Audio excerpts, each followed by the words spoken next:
et du Saint-Esprit, un seul Dieu, Amen. Aujourd'hui, c'est le deuxième dimanche du mois copte Tout. Le sujet d'aujourd'hui porte sur l'amour de Dieu et l'amour du prochain. Dieu aime et sauve ceux dont le cœur est droit. Dans le psaume de l'office de l'encens du soir, le psalmiste loue Dieu en disant « Mon bouclier est en Dieu, qui sauve ceux dont le cœur est droit. Dieu est un juste juge, Dieu s'irrite en tout temps. Il guérit aussi les malades. Dans l'évangile de l'office de l'encens du soir, tous ceux qui avaient des malades atteints de diverses maladies les lui amenèrent, il imposa les mains à chacun d'eux et il les guérit.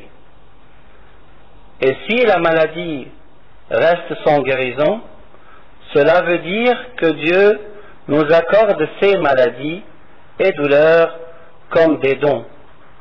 Comme l'a dit saint Paul, car il vous a été fait la grâce par rapport à Christ, non seulement de croire en lui, mais encore de souffrir pour lui. Grâce aux maladies, notre amour envers Dieu s'exprime, car le cœur de l'homme se purifie, et cela l'aide à se rapprocher de Dieu. Et grâce aux maladies, l'amour du prochain se manifeste quand l'homme pense à se rapprocher de ceux avec qui il avait des querelles. Beaucoup de personnes se sont réconciliées avec Dieu ainsi qu'avec leurs prochains grâce aux épreuves. Qui sommes-nous pour que nous méritions ce grand amour de Dieu pour nous? Dans le psaume de l'office de l'encens de l'aube, David dit à Dieu, « Qu'est-ce que l'homme pour que tu te souviennes de lui, et le Fils de l'homme pour que tu prennes garde à lui? » Vous pouvez sentir la fierté et la grandeur dans le discours et le langage de beaucoup de personnes quand elles vous parlent. Il n'en va pas de même pour les hommes de Dieu. Abraham dit, « J'ai osé parler au Seigneur, moi qui ne suis que poudre et cendre. » David, « Je suis petit et méprisé, je n'oublie point tes ordonnances, sans même dire qu'il est le roi d'Israël. » Moïse, « Ah Seigneur, je ne suis pas doué pour la parole, et ce n'est ni d'hier, ni d'avant-hier, ni même depuis que tu parles à ton serviteur, car ma bouche et ma langue sont pesantes. » Saint Jacques le Petit, il commença son épître en disant, « Jacques, serviteur de Dieu et du Seigneur Jésus-Christ. » Il ne s'est pas présenté comme cousin de Jésus. Saint Jean-Baptiste, en parlant de Jésus, a dit, « Je ne suis pas digne de délier la courroie de ses souliers, malgré le fait que Jésus ait dit de lui, « Je vous le dis en vérité, parmi ceux qui sont nés de femmes, il n'en a point paru de plus grand que Jean-Baptiste. » La Sainte Vierge Marie, « Je suis la servante du Seigneur, qu'il me soit fait selon ta parole. » Elle n'a pas dit à l'ange qu'elle sera la mère de Dieu. Celui qui aime Dieu et qui aime son prochain prêche la bonne nouvelle, l'évangile aux autres. Dans l'évangile de l'office de l'encens de l'aube, Jésus dit à ses disciples, « Allons ailleurs dans les bourgades voisines, afin que j'y prêche aussi, car c'est pour cela que je suis sorti. » Et il alla prêcher dans les synagogues par toute la Galilée. Dans les actes des apôtres, nous voyons le fruit de la prédication. La main du Seigneur était avec eux. Et un grand nombre de personnes crurent et se convertirent au Seigneur. Le bruit en parvint aux oreilles des membres de l'église de Jérusalem, et ils envoyèrent Barnabas jusqu'à Antioche. Lorsqu'il fut arrivé et qu'il eut vu la grâce de Dieu, il s'en réjouit et il les exhorta tous à rester d'un cœur ferme attaché au Seigneur, car c'était un homme de bien, plein d'Esprit Saint et de foi. Et une foule assez nombreuse se joignit au Seigneur. Barnabas se rendit ensuite à Tarse pour chercher Saul, et l'ayant trouvé, il l'amena à Antioche.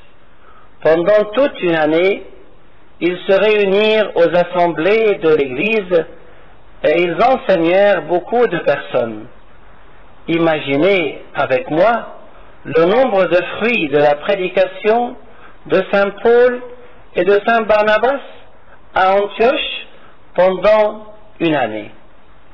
Et nous, qu'avons-nous fait pour prêcher l'Évangile aux autres? Celui qui aime Dieu et qui aime son prochain garde la tradition apostolique.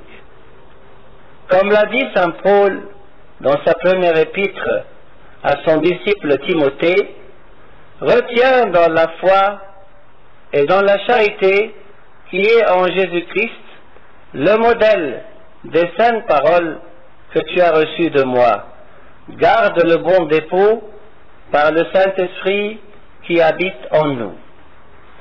Il lui a dit aussi, et ce que tu as entendu de moi en présence de beaucoup de témoins, confie-le à des hommes fidèles qui soient capables de l'enseigner aussi à d'autres. Il lui demande de supporter les douleurs et les souffrances qu'il endure pour le Christ Jésus. Souffre avec moi comme un bon soldat de Jésus-Christ. Et lui demande aussi d'être patient pour aider les autres à obtenir le salut. C'est pourquoi je supporte tout à cause des élus, afin qu'eux aussi obtiennent le salut qui est en Jésus-Christ avec la gloire éternelle.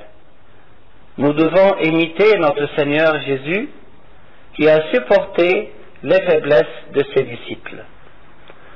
Celui qui aime Dieu et qui aime son prochain fait miséricorde aux pauvres sans faire acception de personne. Comme l'a dit Saint Jacques, et vous, vous avilissez le pauvre. Ne sont-ce pas les riches qui vous oppriment et qui vous traînent devant les tribunaux? Mais si vous faites acception de personne, vous commettez un péché, vous êtes condamnés par la loi comme des transgresseurs, car le jugement est sans miséricorde pour qui n'a pas fait miséricorde. Celui qui aime Dieu et qui aime son prochain se réjouit de Dieu et Dieu exauce sa demande. Dans le psaume de la divine liturgie, il est écrit « Seigneur, le roi se réjouit de ta protection puissante. Oh, comme ton secours le remplit d'allégresse, tu lui as donné ce que désirait son cœur, et tu n'as pas refusé ce que demandaient ses lèvres. » À celui qui aime Dieu et qui aime son prochain, Dieu révèle ses secrets. Dans l'évangile de la divine liturgie, le Christ dit à son Père céleste, « Je te loue, Père, Seigneur du ciel et de la terre, de ce que tu as caché ces choses aux sages et aux intelligents, et de ce que tu les as révélées aux enfants. Oui, Père, je te loue de ce que tu l'as voulu ainsi. Personne ne connaît qui est le Fils, si ce n'est le Père, ni qui est le Père, si ce n'est le Fils, et celui à qui le Fils veut le révéler. Et voilà que pour hériter la vie éternelle, Jésus résume toute la loi divine en deux mots, l'amour de Dieu et l'amour du prochain. Un docteur de la loi se leva et dit à Jésus, pour l'éprouver, « Maître, que dois-je faire pour hériter la vie éternelle ?» Jésus lui dit, « Qu'est-il écrit dans la loi? Qui lis-tu » Il répondit, « Tu aimeras le Seigneur ton Dieu de tout ton cœur, de toute ton âme, de toute ta force et de toute ta pensée, et ton prochain comme toi-même. » Tu as bien répondu, lui dit Jésus. Fais cela et tu vivras. Et comme il l'a dit aussi, de ces deux commandements dépendent toute la loi et les prophètes, et gloire à Dieu éternellement. Amen.